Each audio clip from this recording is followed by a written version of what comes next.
Nossos filhos são espíritos.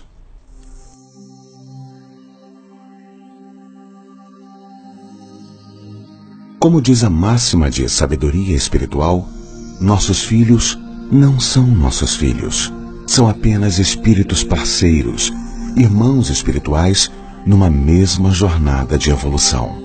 Vamos entender de uma vez por todas que não existem pais e filhos. Do ponto de vista espiritual, não há pai, mãe, filho ou qualquer outro papel biológico. Existem apenas espíritos que se ajudam numa mesma caminhada espiritual. Entenda que seus filhos não são seus filhos. São filhos de Deus.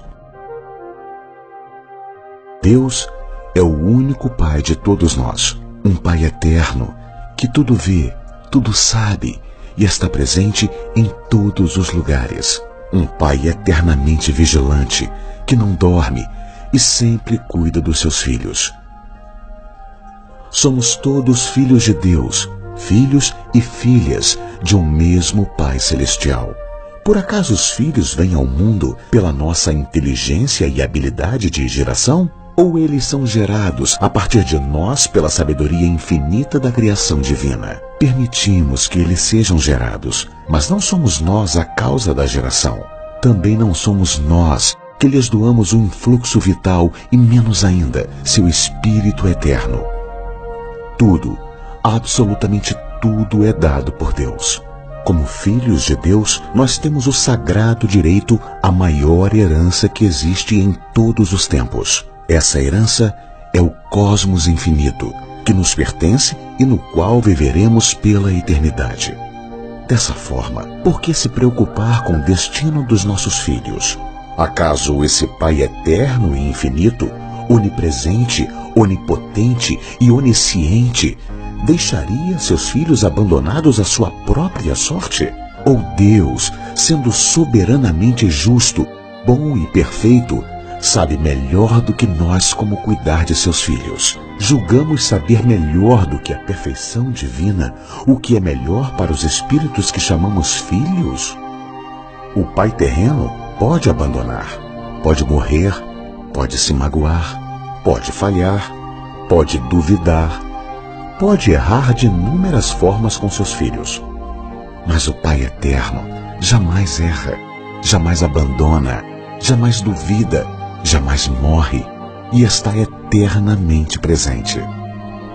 A mãe e o pai terrenos desejam obter a posse do filho. Proclamam aos quatro ventos: é meu filho. Há duas grandes ilusões nessa frase. A primeira é meu.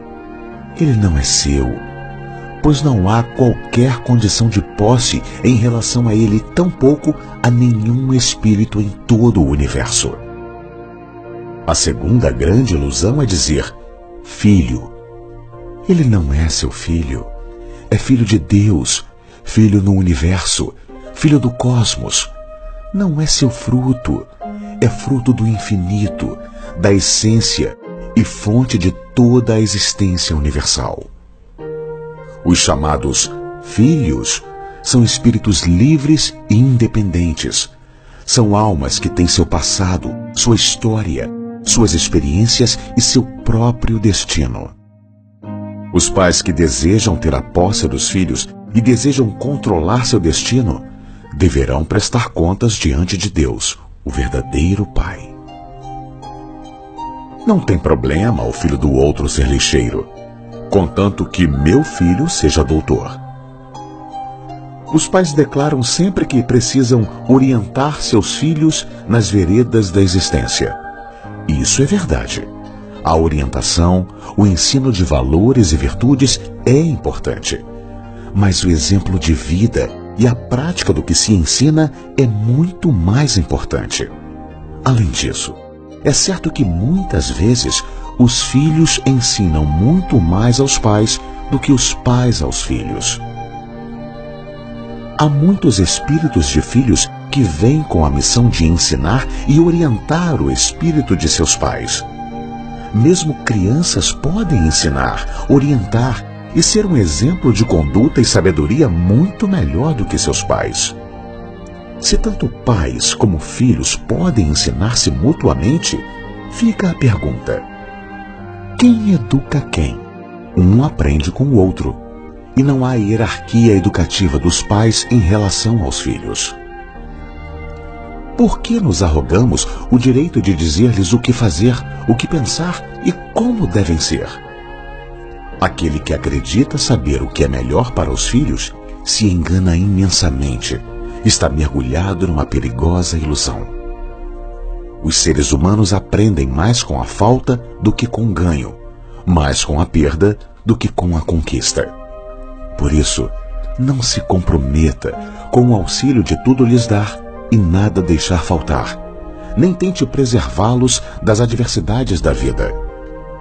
Muitas vezes acreditamos estar colaborando e os estamos prejudicando. Deixe que eles façam sua jornada naturalmente, pois suas experiências são inexoráveis. O que eles precisam e merecem viver, eles vão viver, independente de nossa vontade e proteção. Não temos o direito de decidir por eles, de controlá-los e menos ainda de fazer deles nossa imagem e semelhança. Alguns afirmam que devemos guiá-los em sua evolução. Mas sabemos mesmo como ajudar um espírito a evoluir?